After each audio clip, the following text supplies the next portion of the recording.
Assalamualaikum warahmatullahi wabarakatuh. Kami di sini dari kelompok 6 akan mempresentasikan hasil dari kerja kelompok kami. Perkenalkan, sebelumnya saya Nur Fitriatul Anwar, bertugas sebagai moderator. Pada presentasi kali ini, kelompok kami akan membahas mengenai pajak bumi dan bangunan atau PBB yang akan disampaikan oleh rekan saya. Perkenalkan, saya Dewi Rahmawati. Perkenalkan, saya Titi Niswatul Masura. Nama saya Adil Lutfi Barul Ilmi. Dan bangunan.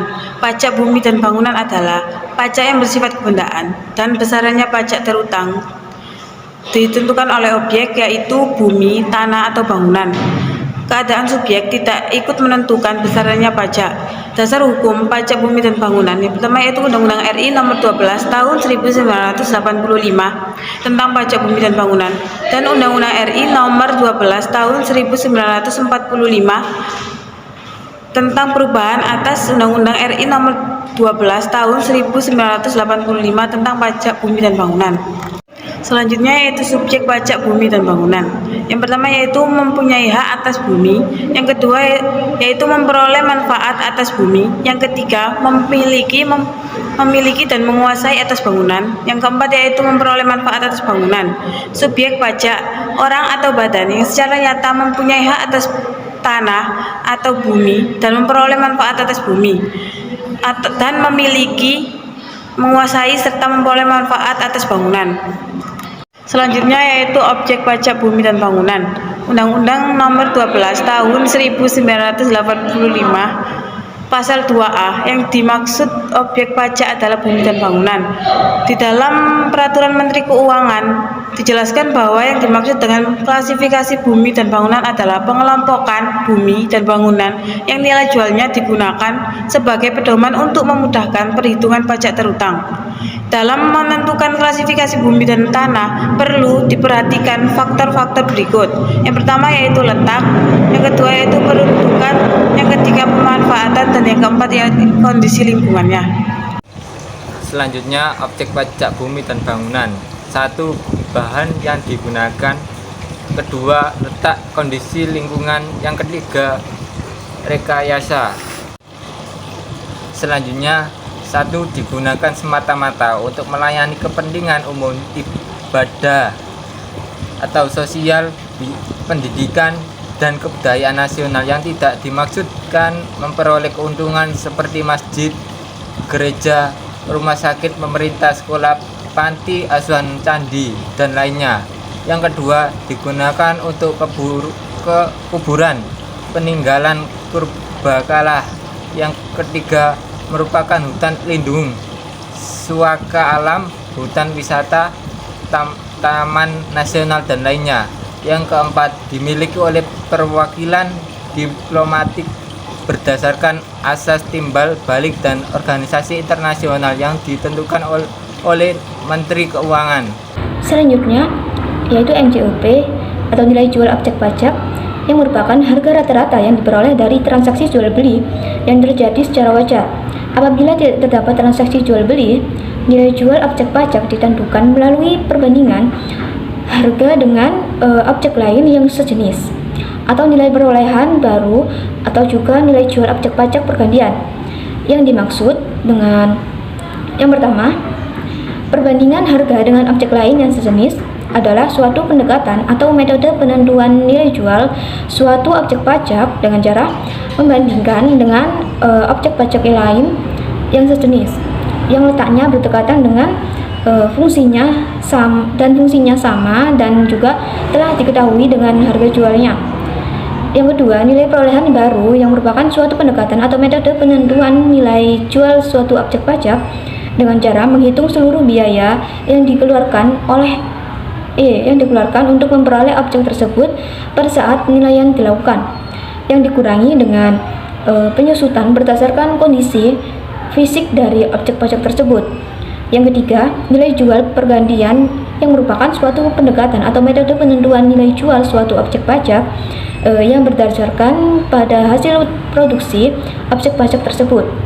Selanjutnya, ada klasifikasi dan penetapan besarnya NJOP atau nilai jual objek pajak. Yang pertama, ada objek pajak sektor perdesaan dan perkotaan.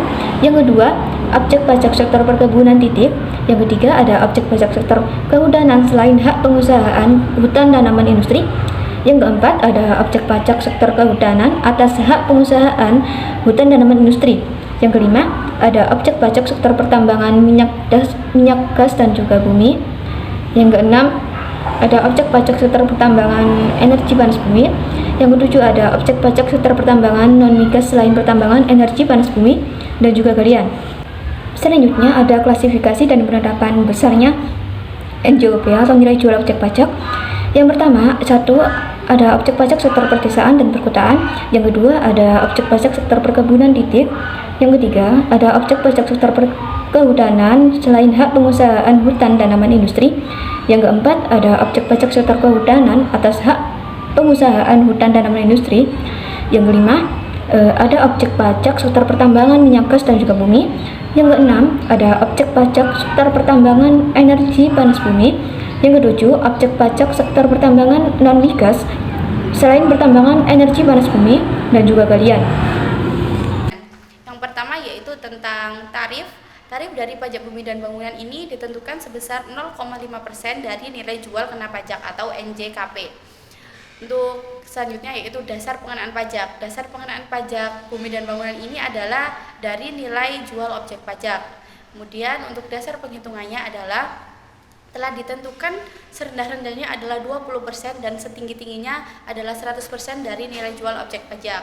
Dan untuk besaran persentase dari nilai jual kena pajak ini ditentukan oleh pemerintah setempat atau pemerintah daerah menyesuaikan dengan kondisi keuangan nasional pada saat transaksi ini terjadi.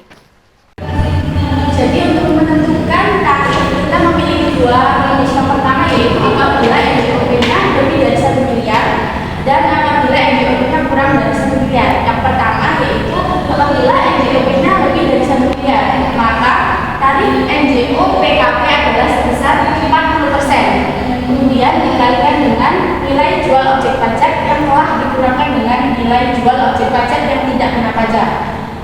Begitupun dengan tarif NJKP-nya yang telah ditentukan yaitu sebesar 0,5% dikalikan dengan nilai jual objek pajak kena pajak. Selanjutnya yaitu apabila nilai jual objek pajaknya kurang dari 1 miliar, maka nilai jual objek pajaknya yang ditentukan adalah sebesar 20% dikalikan dengan nilai jual objek pajak dikurangi dengan nilai jual objek pajak yang tidak kena pajak. Tarif NJKP-nya masih sama yaitu sebesar 0,5% dikalikan dengan nilai jual objek pajak kena pajak. Selanjutnya yaitu cara menghitung pajak. Besaran pajak terutang dihitung dengan cara mengalihkan tarif pajak dengan nilai NJKP atau nilai jual kena pajak.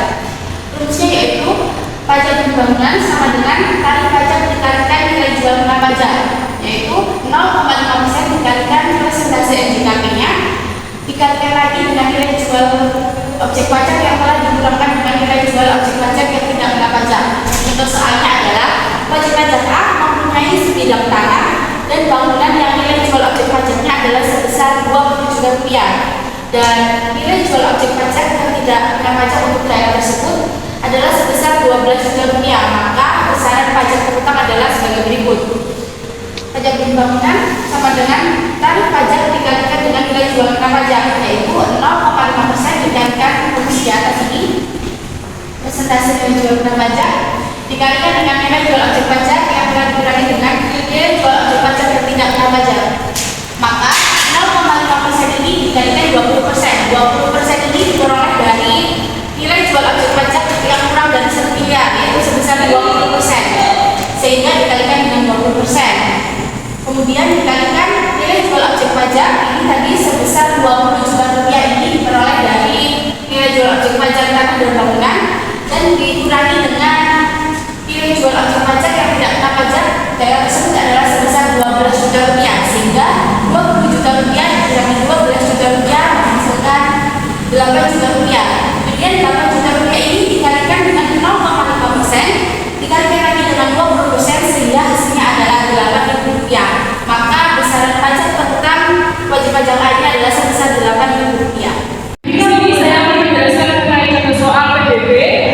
Diketahui kekayaan bumi dan bangunan Bapak Razwadi.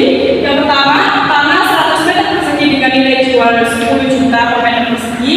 Yang kedua, rumah 50 meter juta. Yang ketiga, taman mewah 60 meter persegi dengan nilai jual 5 juta dan diketahui NJOP TKP senilai 24 juta. Maka untuk menyelesaikan soal-soal di atas, kita terlebih dahulu untuk mencari NJOP, kemudian menghitung NJOP TKP, mencari NJKP, dan baru setelah itu kita mencari dan menghitung PBB.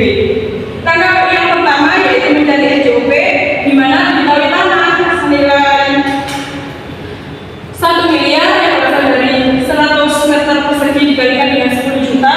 Yang kedua, rumah 50 meter persegi dikalikan nilai jual 15 juta menghasilkan NJOP senilai 750 juta.